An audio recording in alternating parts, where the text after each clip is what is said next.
Good evening, ladies and gentlemen, and Assalamu alaikum. And I'm so glad I came tonight. With all the love for the government in this room, I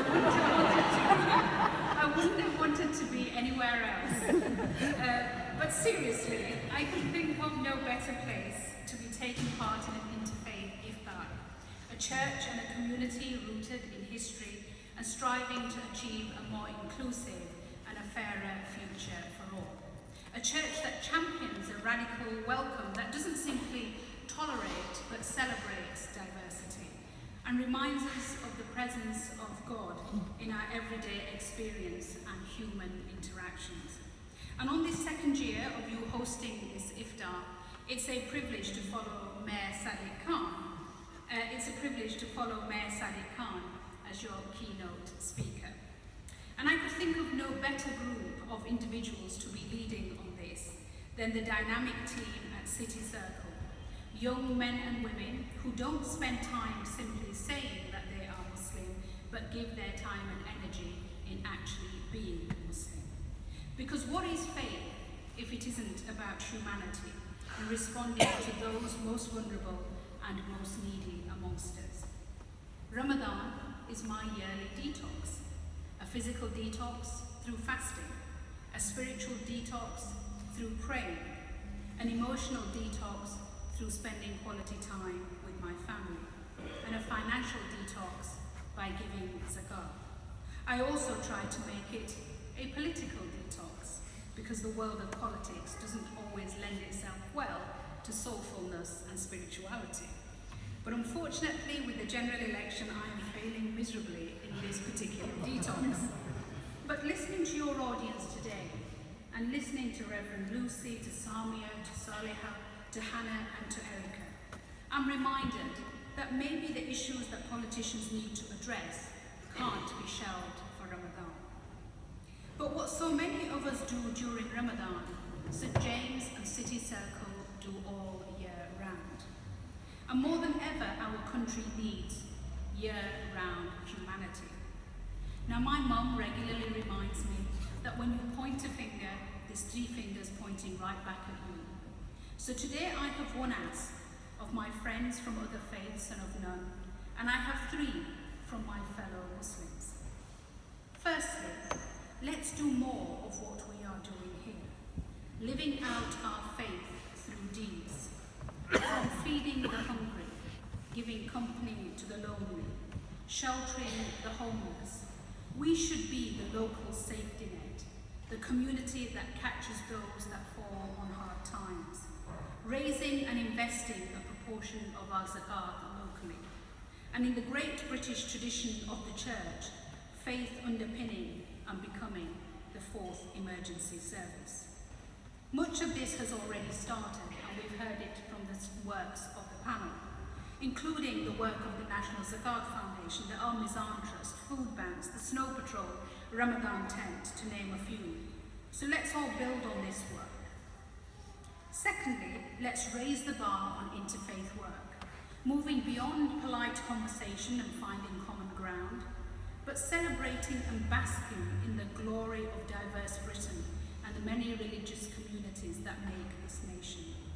Accepting the other for their version of their faith, rather than our version of their faith. Recognizing and embracing difference, not threatened by it, and most of all, as the Archbishop of Canterbury often asks of the Church, let's learn to disagree well. And thirdly, let's define ourselves, a community that owns the language of its faith, not simply reacting to the definitions framed by others, from Ummah to Sharia, from hijab to hilal, terms that have become the basis of lazy tabloid headlines and lost their positive and visionary centuries-old meaning.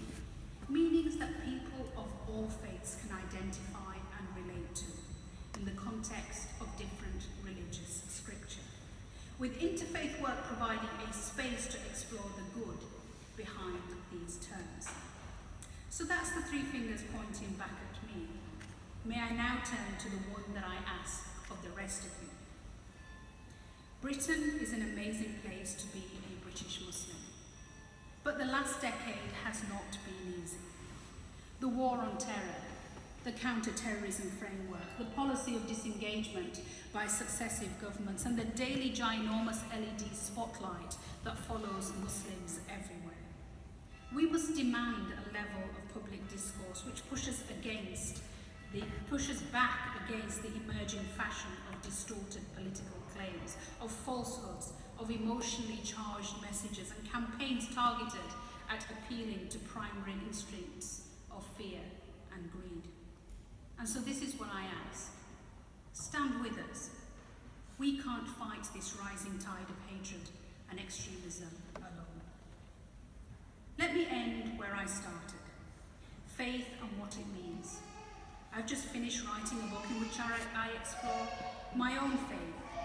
And I hope you will allow me to share this extract, these very personal thoughts which I hope many of you as people of faith can relate to.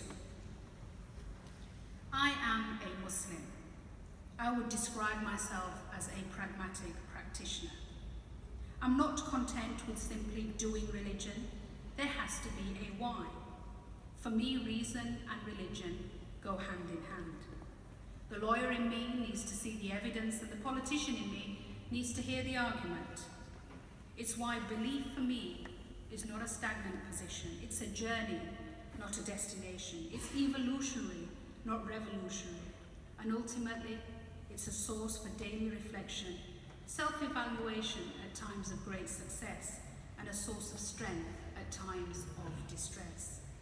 My faith is about who I am, not about who you are. It's a rule book for me, not a forced lecture series for you. Its strength is a source of peace for me, not ammunition with which to fight you.